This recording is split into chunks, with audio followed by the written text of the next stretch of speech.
Welcome to the Singable Podcast. I'm Kylene Skyback. And I'm Noomi Kylene.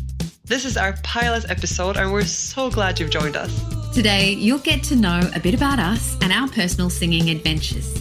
And then we'll give you our take on what is good singing. Lastly, we'll announce something exciting that you don't want to miss. What is the Singable Toolbox? Singable Toolbox! So, Noomi, it's fantastic to be with you today and doing this podcast for our first episode.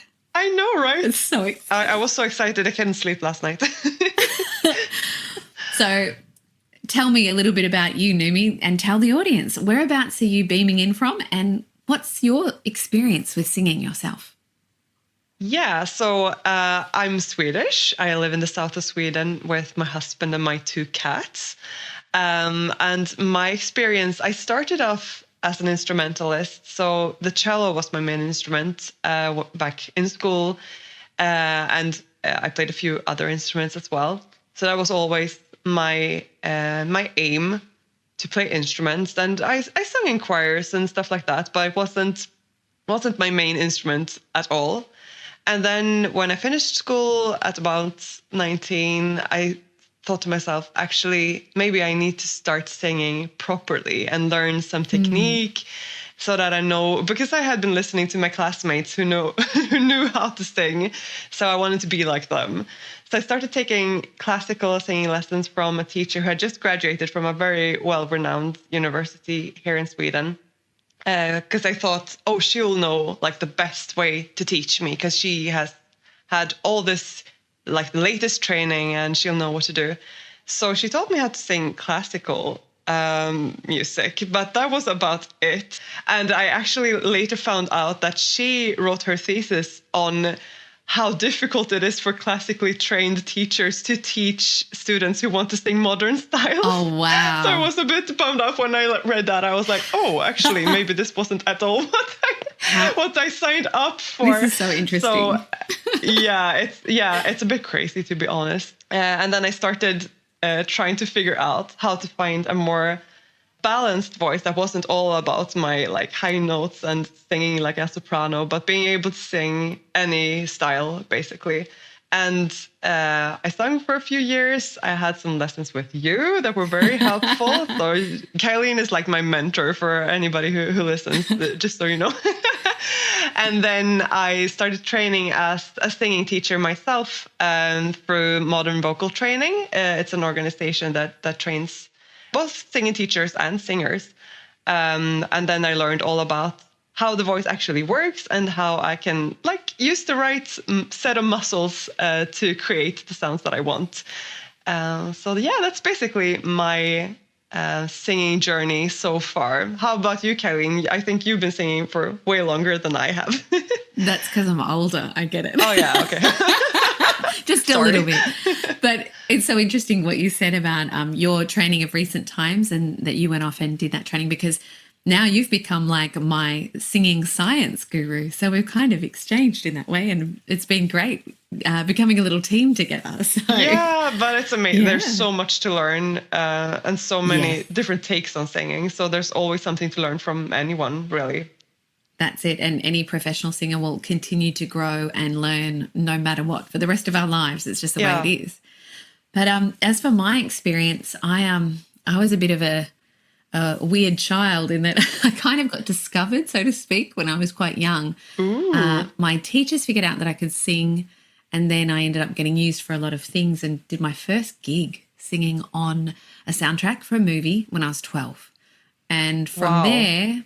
yeah, then I went off and I did formal singing training, like you, classical, from about 14 years old. And I ended up going to a music college, Victorian College of the Arts in Melbourne, in Australia, where I'm from. And I studied there for a few years, and I decided I didn't want to just do singing though. So I went and studied acting as well, and I'd been dancing all that time too. So I worked a lot in musicals. I did my first professional musical when I was 15, and then continued to work in theatre, musicals, recording, worked in bands, and then went and studied with a number of different singing teachers because I decided I didn't want to be an opera singer. That's why I wanted to branch out, do musicals, and then do a little bit of rock, a little bit of pop. And then I fell in love with jazz as well. So I wanted to learn how to use my voice in different ways. So I studied with a few different singing coaches, as I said, and one of them was fantastic. He was one of the chorus trainers for Australian opera, but he also trained a lot of people who are big in music theatre. I even studied with the same singing coaches, Tina Arena and Guy Sebastian, for any Australians listening, and a bunch of different famous singers here. So yeah, I've had quite a range of experience and also studied teaching as well, and the teaching of the performing arts. So for me, I'm very much about performance and had a lot of experience in that. But I've really loved going back to singing and getting deeper into that in the last few years. And as I said, now I've found this amazing buddy in you who really is great with the anatomy and the science of singing. And I'm into performance and phonetics and things like that. So it's a great little mesh of experience, I think, that we have together, that we balance out great when it comes to learning how to sing and experimenting with different styles for different people. Yeah, definitely. It's so fun. Like, that's what I like about music in general, that there's always something new to learn. So nobody knows it all. If they think they do, then then it's just because they don't know what they don't know. Exactly. That's it. But what do you think about today's topic? What is good singing? Because this is something that is thrown around a lot, on YouTube and everywhere. And people are like, are you a good singer? And people might think to themselves, am I a good singer? Am I a bad singer? What do you think? What would you answer that question with? There are so many aspects to singing, in the sense that there's not just one thing that makes you a good singer. You can sing in tune, but what if you've got a really harsh tone? Maybe you don't have a good technique that's going to support you.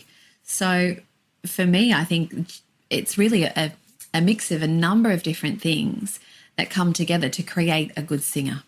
So I guess maybe we could break it down a little bit, like about the importance of each of those areas. Yeah. You mentioned singing in tune, and I mean it's a good foundation for sure. And I think this is very interesting because there are so many people who say, "Oh, I'm tone deaf," but the thing is, it's I read the number. I think it was like 3% of the population is estimated to be tone deaf. And it's actually like something that's going on neurologically. It's not just that you're bad at music, but it's actually that you can't hear the difference in pitch. So, for example, if I asked a tone deaf person a question, I would go up like this, wouldn't I? But they wouldn't be able to hear a difference from that and from just stating something very like on the same level like this. It's not going up, it's not going down. That's how they, So that's how they would hear it, and that's how they hear music as well. So it's very easy to test if you are tone deaf. You can just press a few keys on the keyboard, or on the piano, not the computer keyboard. That won't work. And just see, like, do you feel a difference here? And if you don't, then maybe you are tone deaf, and then maybe there are other kinds of music that you can enjoy, like drums and stuff like that, or beatboxing, or stuff that don't require you to use pitch in the same way. Or what do you think? That's fantastic. I like that suggestion about if you did happen to be tone deaf, then you can play with rhythms, you can play with drums and percussion and that sort of thing, without necessarily having to be able to hear and differentiate tone and the pitch. See, I knew this is the great thing about you, girl. You've got the scientific background that you bring to this, which I love, the technical background. But when it comes to being tone deaf, you do have students come to you, some who are quicker to be able to sing in tune and some that do struggle to stay in the key that you're singing in or in the range of notes that you should be singing in. Yeah. And so often I think it comes down to our listening skills. Yeah. Are we able to hear ourselves and hear our singing in relation to the music that we're meant to be locking in with and singing in key with or in tune with? Yeah. So I think the key to singing better and more in tune is often about listening better. Yeah. Yeah, for sure. practicing our listening skills as singers. And that's actually how the brain is connecting. Like we need to make a connection between the brain and how we use our muscles. So sometimes it can even help to just think the tone in your brain, think it really hard, and then try to sing it instead of just like singing and seeing what comes out of your mouth. But sometimes you actually need to focus, especially if you're not used to singing. And I think it's interesting also because it's not always just what you're born with, if you're musically talented or not, but it's also your background.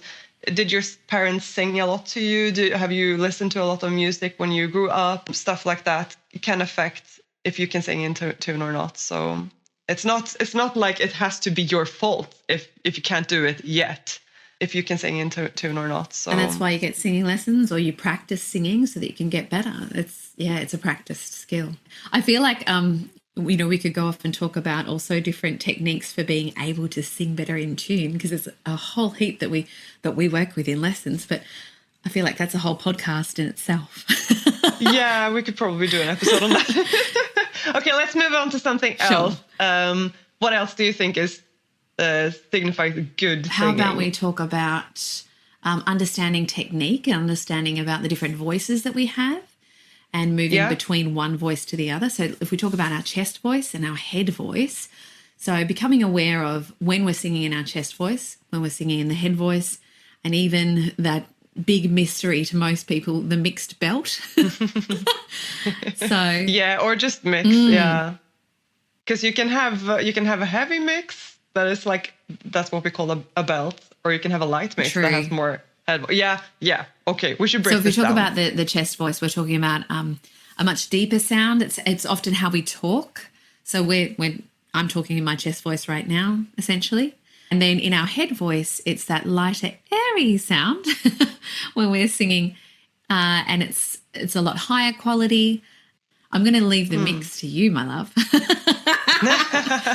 Yeah, so the thing is with it can be a bit confusing to people why it's called chest voice and head voice, because we're not really singing with either of those, because we're singing with our vocal cords that are in the middle of the chest and head. But what's happening is actually what muscles we activate. When we sing with our chest voice, we activate muscles that are running along the vocal cords. There are just 2 centimeters little folds that are in your larynx. The muscles that we use in our chest voice make the vocal cords short and chubby, and then you get this rich sound. But when you sing in your head voice, you're using other muscles that pull them out, make them thinner and longer, and that will also create a more hooty sound like that. So when we sing in our mix, then we're combining these 2 sounds and to make a combination, basically. And you can add more chest, or you could add more head voice. It's up to you, and it depends on what skill set you have at the moment as well, because it's not always very easy to balance these an out. example of the mix is what you hear a lot of the big singers use often, like a Whitney Houston or Celine Dion or someone like that. You do hear them using the mix quite often. Yeah. Well, you kind of have to make it sound good at your bridge, which is like the place where your chest voice and your head voice want to. You might want to flip, like if you sing and you feel like something happened and your voice cracks, then that's actually your head voice taking over too quickly, where the chest should give way slowly instead of just collapsing all at once. It feels like it's like a big crack or break. And I actually think that to answer the big question, what is good singing? One of the real telltale signs of a good singer is that ability to have a seamless progression between the 2. Yeah. And to not really have it identifiable to the audience of when they're changing and mixing between the different voices. And that's one of the biggest things I find with students that have come to me, is that's what they want to get over. They want to be able to transition smoothly between voices. And when you're starting out, you don't even know how to articulate that and say, my voice gets weak all of a sudden at a certain point. That's usually what most people say, or it cuts out at a certain point. Yeah, exactly. So it's learning how to navigate those muscles and how to work with the voice to be able to transition smoothly and in a way that suits the song you're singing and your personal voice as well, which is why exactly we always suggest with this sort of thing, rather than just sitting on YouTube and doing lots of tutorials, to actually get feedback.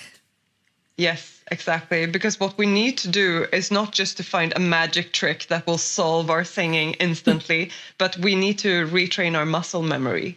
And that takes time. It's not something that you do just over one session, but you have been using your voice all your life and doing it in one specific pattern. And now you have to change that pattern. And the brain is very slow to adapt.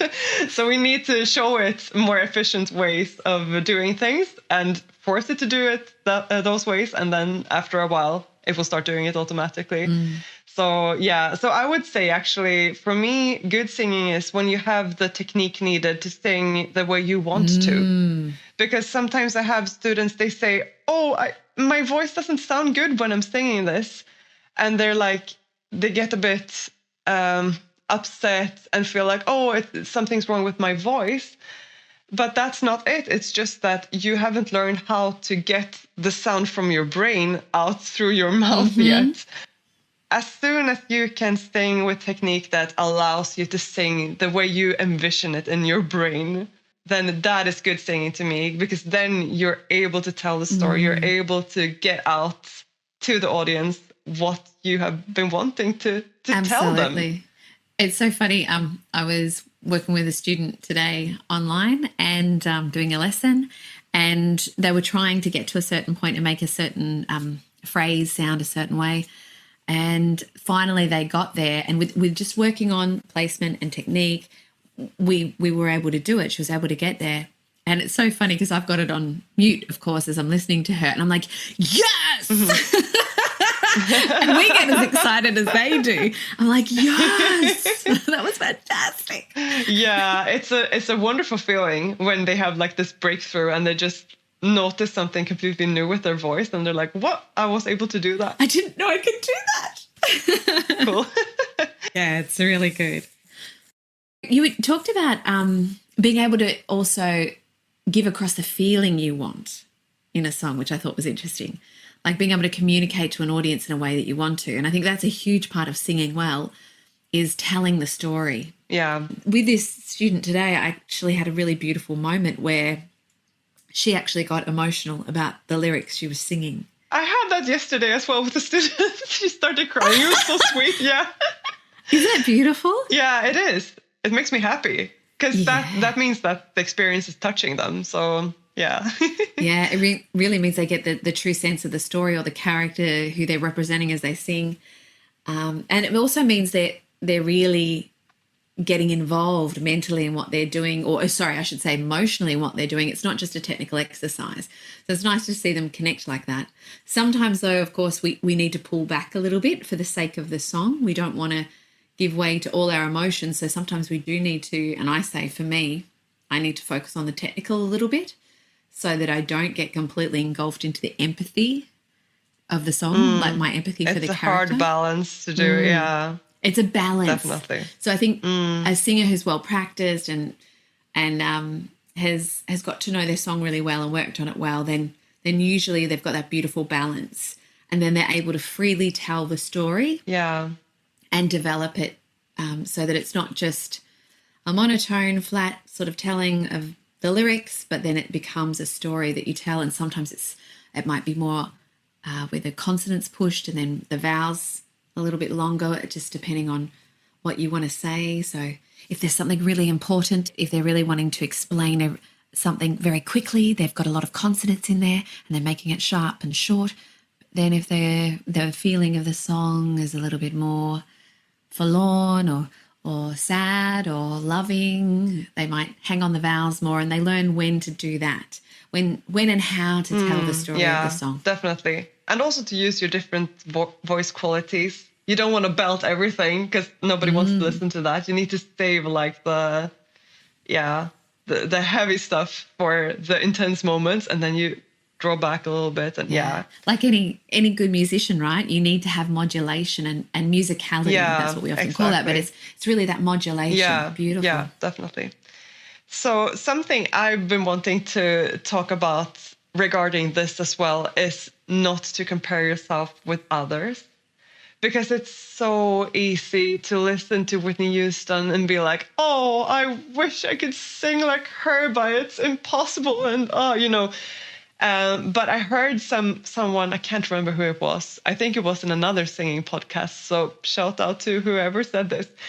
If you start golfing, you would never compare yourself to Tiger Woods.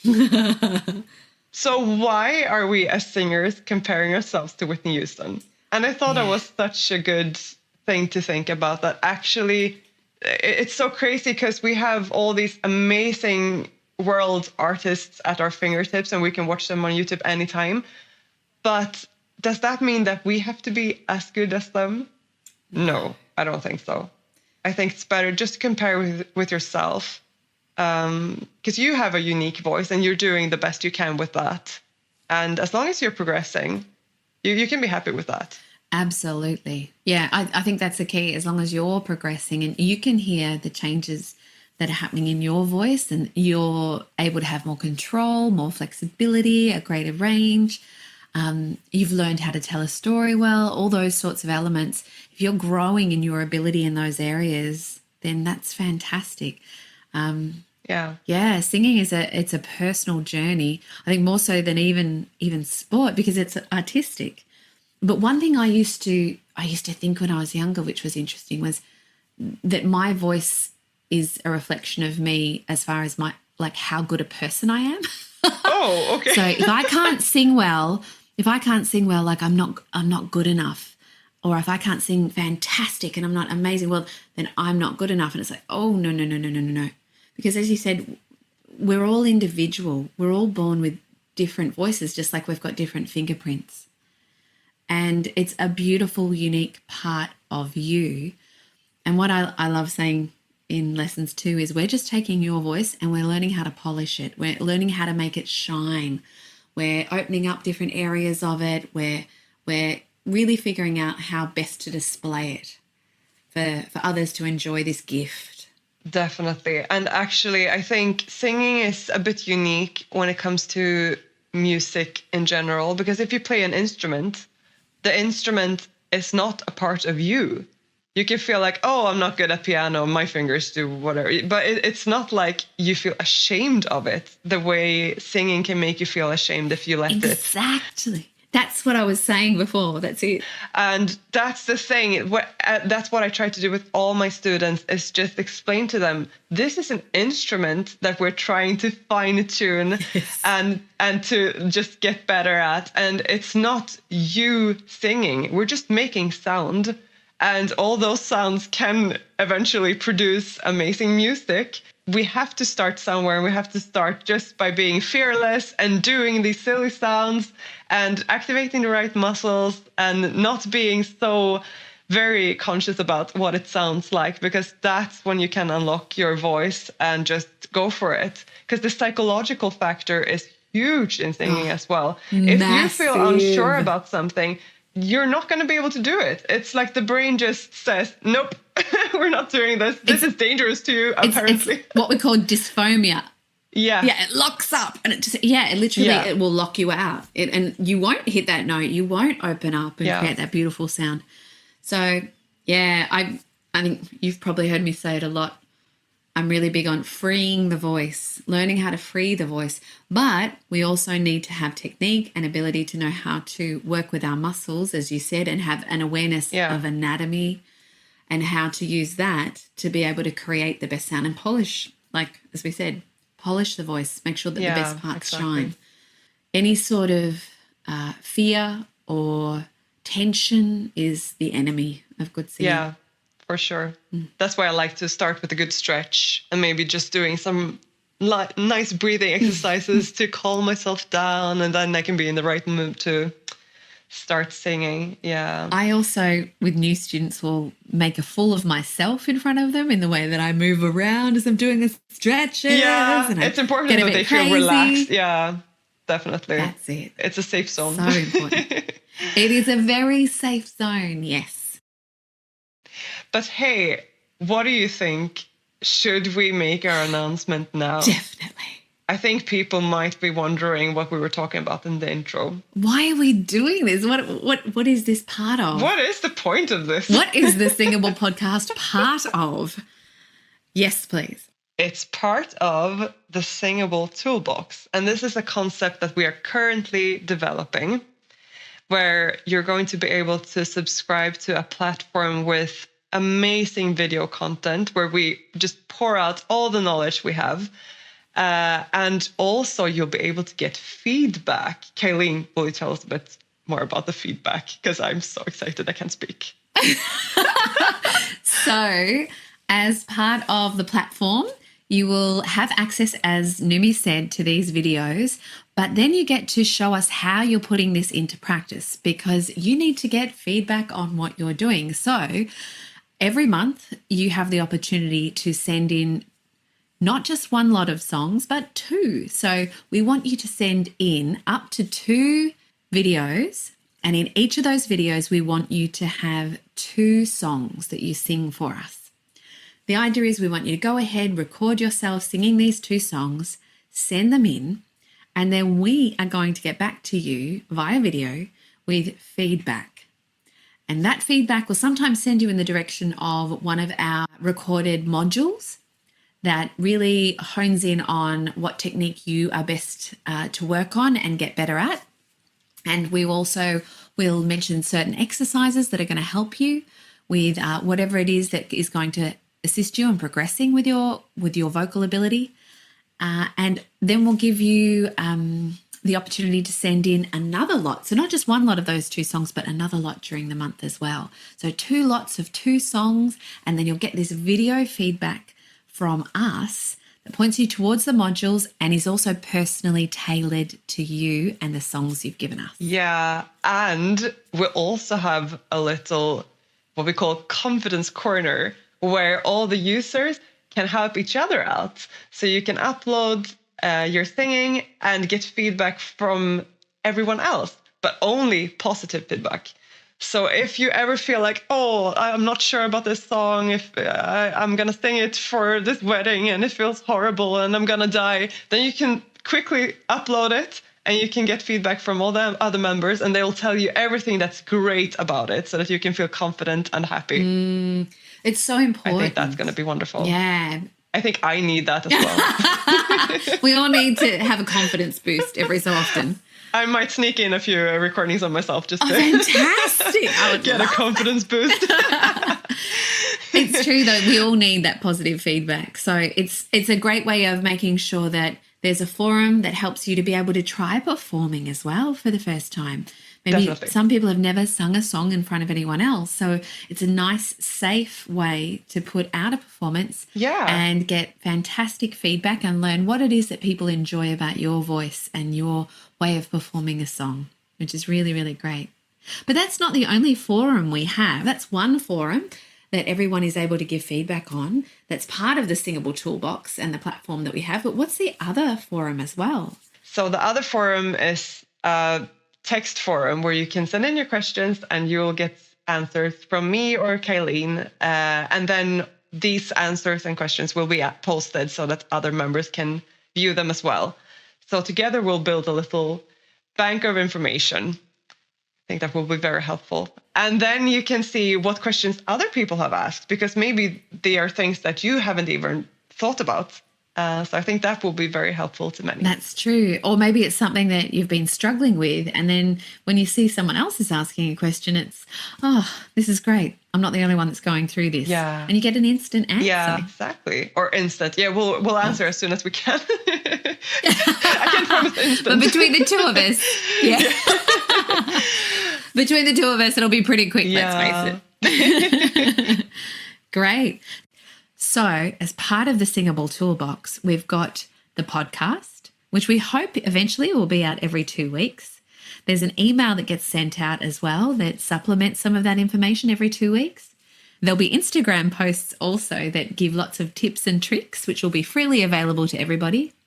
And then we have, of course, the modules that are able to be downloaded and watched and practiced with, as well as the opportunity to send in 2 videos with 2 songs in each of those videos to yourself and myself, Noomi, and they will get feedback from us, a video from us as well, that will let them know how they're going and what they can do to continue working on and improving their already fantastic gift that they have of the voice. Exactly. Well summed up. That's great. And I think this is like a very good way to start your singing journey, or to just boost it a little bit. And it's perfect if you can't afford to take singing lessons every week, because it will be very affordable. And keep a lookout, because the days leading up to our launch, you will be able to get a once-in-a-lifetime opportunity, like a really, really good deal. So just keep an eye out. Make sure to visit singabletoolbox.com and sign up for our newsletter, because we will keep you posted with very important information regarding the Singable Toolbox project, so that you know when we're launching, and also so you're able to grab that once-in-a-lifetime offer that we will have. It will be a great deal, I promise you. So make sure to keep an eye out. Or what do you say, Kylene? So definitely jump on to singabletoolbox.com, all one word, singabletoolbox.com, and then you'll be able to write your information in there to get the email and find out about when it is we're going to launch, as you said, Noomi, and that great deal. You can also go onto Instagram. Singable.toolbox is our Instagram. And also we have even started up a Facebook account too, which you'll find easily, Singable.toolbox. Wow, people use Facebook. Look, hey, us oldies do, all right? Oh, yeah, okay. Sorry. And we've already got followers, so it's all happening. That's nice. The other thing we didn't mention, Noomi, I forgot to say about this. The other thing we're doing is we're still offering singing lessons individually as well, aren't we? Yes, definitely. And this will be a really good complement. Like, it will all complement each other, if that makes sense. So you can be a member and then you'll get discounted lessons. So actually, if you are wanting to take regular singing lessons, being a member of the Singable Toolbox will be very beneficial to you. It's something that I will recommend to all my students for sure. Absolutely. But of course, yeah, we will be working to keep our singing students happy as well, that we already have. And they will be able to have individual singing lessons with us. But the Singable Toolbox is like this incredible complement and will help, hopefully, I'm absolutely sure, is going to help people progress a lot faster and see better results quicker as well. And you've got that fantastic opportunity to send in those videos, both to get some confidence, but also to be able to get that direct feedback from us as well, all part of the one deal, which is going to be fantastic. Yeah. Oh, I can't wait. It's going to be amazing. So much good information. So now that we've told everybody about our secret, that the Singable Toolbox is on its way, I want to ask you a question, Noomi. What is your favourite singing style and why? Oh, this is a horrible question. Is there an answer? I don't think there is an answer, to be honest. I feel like I handpick songs from lots of different styles, and I just want them to be interesting, telling a story. I'm not that into like love songs that are like very simple and just like, I love you, blah, blah, blah, I love you, blah, blah, blah. And just the same thing goes over and over again. I like when the song is progressing and lots of interesting little things are added along the way. But it's very hard for me to pinpoint a style, I must say. And I've always been like that. Even when I was playing instruments, I could never, I think maybe because I play so different instruments, like I play the cello, saxophone, classical guitar, and piano.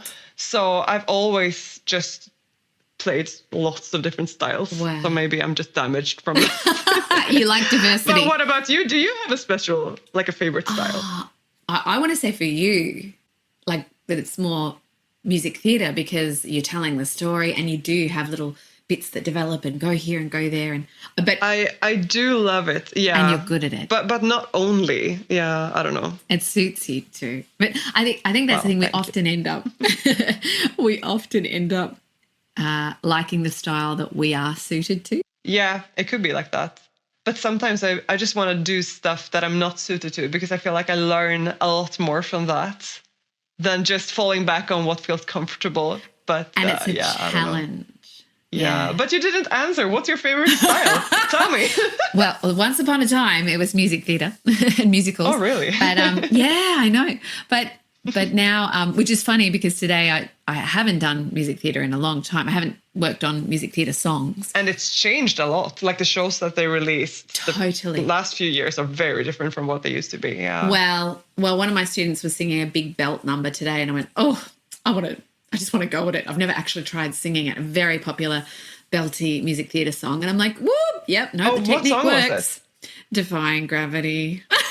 Oh, it's so good. Yeah, it's difficult. It is. That was fun. But I think, speaking of that, for me, I love singing opera because it's this incredible, I feel like it shows off the voice at the absolute maximum potential. Yeah, and you can just let it all out. Yeah, I do enjoy singing opera a lot. But then I think it's fun to sing stuff that people enjoy. So I like singing like, a Coldplay song or I've been playing with Billie Eilish, a couple of her songs lately and that sort of thing, or Adele. So that's very different from opera. It is, but that's the thing. If we learn how to do it, we can have that versatility, right? As you know. Yeah, definitely. That's fun. Yeah. Well, this was my favorite podcast episode of all time. And I've listened to quite a few. I haven't enjoyed any of them as much as I enjoyed this. So let's make this a regular thing, shall we? That sounds like a great idea. I'm happy to do that. Wonderful. And thank you so much to all our listeners. Or at least I hope there are some listeners. We don't know. This is our first time, but let's assume there are some listeners. And we'll see you later. Keep up the singing. Keep up the practice. That's all from the Singable Toolbox. Bye. Singable Toolbox.